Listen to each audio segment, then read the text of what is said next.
पौराणिक कथा के अनुसार जन्मजय अर्जुन के पोते राजा परीक्षित के पुत्र थे। जब जन्मजय को पता चला कि सांप के काटने से उनके पिता की मृत्यु हो गई है, तो उन्होंने बदला लेने के लिए सर्प सत्र नामक यज्ञ का आयोजन किया। ऋषि आस्तिक मुनि ने नागों की रक्षा के लिए श्रावण मास के शुक्ल पक्ष की पंचमी के दिन यज्ञ बंद कर दिया था। इस कारण तक्षक नाग के बचने से नागों का वंश बच गया। आग के ताप से नाग को बचाने के लिए ऋषि ने उन पर कच्चा दूध डाल दिया था। वहीं से नाग देवता को दूध चढ़ाने की प्रथा शुरू हुई। तभी से नाग पंचमी मनाई जाती है। नाग पंचमी की कथा प्राचीन काल में एक सेठ जी के साथ पुत्र थे और सातों के विवाह हो चुके थे। सबसे छोटे पुत्र की पत्नी श्रेष्ठ चरित्र की और सुशील थी, लेकिन उसका कोई भाई नहीं था। एक दिन उस घर की बड़ी बहू ने घर लीपने के लिए पीली मिट्टी लाने के लिए सभी बहुओं को साथ चलने को कहा, तो सभी एक साथ डलिया और खुरपी लेकर मिट्टी खोदने के लिए निकल पड़ी। जब बहुएं मिट्टी खोद रही थीं, तभी वहां एक सर्प निकला,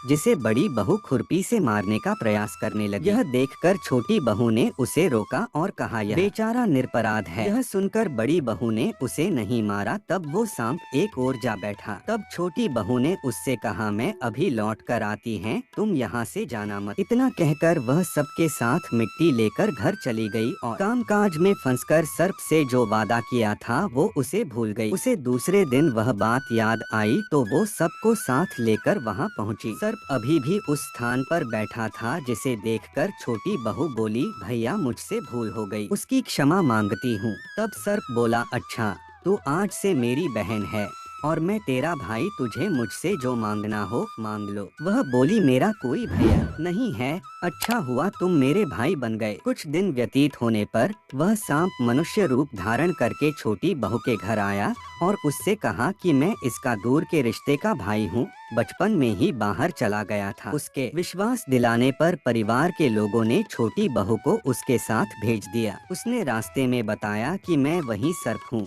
इसलिए तू डरना मत और जहाँ चलने में कठिनाई हो वहाँ मेरी पूंछ पकड़ लेना। छोटी बहू ने वैसा ही किया और इस प्रकार वह उसके घर पहुँच गई। सर्प के घर के धन ऐश्वर्य को देखकर वह चकित हो गई। इस तरह से वो उसके घर में रहने लगी। एक दिन सर्प की माता ने उससे कहा, मैं एक काम से बाहर जा रही हूँ, तू अपने भाई को ठंडा दूध पिला देना। उसे इस बात का ध्यान नहीं रहा और उसने सांप को गर्म दूध पिला दिया, जिससे उसका मुख जल गया। यह देखकर सर्प की माता को गुस्सा आ गया, परंतु सर्प के समझाने पर वह चुप हो गई। तब सर्प ने कहा कि बहन को अब उसके घर भेजना चाहिए। तब सर्प और उसके पिता ने उसे बहुत सारा सोना, चांदी, जवाहरात, वस्त्रभूषण आदि देकर घर पहुंचा दिए। इतना ढेर सारा धन देखकर बड़ी बहू उसने जलने लगी और कहने लगी कि तेरा भाई तो बड़ा धनवान है, तुझे तो उससे और भी धन लाना चाहिए। सर्प ने जब ये वचन सुना तो उसने सब वस्तुएं सोने की लाकर दे दी। यह देखकर बड़ी बहू ने कहा, इन वस्तुओं को झाड़ने की झाड़ू भी सोने की होनी चाहिए। तब सर्प ने झाड़ू भी सोने की लाकर दे दी। सर्प ने छोटी बहू को हीरामनियों का एक अद्भुत हार दिया, जिसकी प्रशंसा उस राज्य की रानी ने भी सुनी और वो राजा से बोली कि सेठ की छोटी बहू का हार मुझे चाहिए। राजा ने मंत्री को आदेश दिया कि उससे वह हार तुरंत ही ले आओ। मंत्री ने सेठ जी से जाकर कहा कि महारानी जी छोटी बहू का हार पहनेंगी, वह हमें दे दो। सेठ जी ने डर के कारण छोटी बहू से हार लेकर उन्हें दे दिया। छोटी बहू को यह बात बहुत बुरी लगी।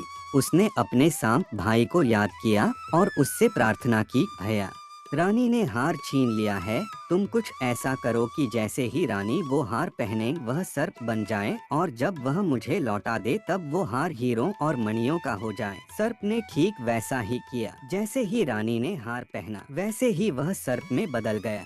यह देखकर रानी चीख पड़ी और डर गई। यह देखकर राजा ने सेठ के पास खबर भेजी कि छोटी बहू को तुरंत भेजो। सेठ जी स्वयं छोटी बहू को लेकर राजा के दरबार में उपस्थित हुए। राजा ने छोटी बहू से इसका कारण पूछा तो वह बोली, राजन धृष्टता क्षमा कीजिए, ये हार ही ऐसा है कि मेरे गले में हीरों और मणियों का रहता है और अगर इसे कोई और पहनता है तो ये उसके गले में सर्प बन जाता है।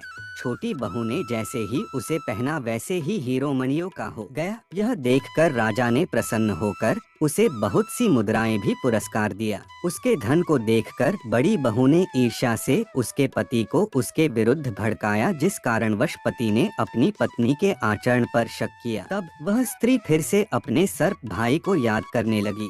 उसी समय सर्प ने प्रकट होकर कहा, यदि मेरी धर्म बहन के आचरण पर किसी ने संदेह प्रकट किया तो मैं उसे खा लूंगा। यह सुनकर छोटी बहू का पति बहुत प्रसन्न हुआ और उसने सर्प देवता का सत्कार किया। कहते हैं उसी दिन से नाग पंचमी का त्योहार मनाया जाता है और स्त्रियां सांप को भाई मानकर उसकी पूजा करती हैं।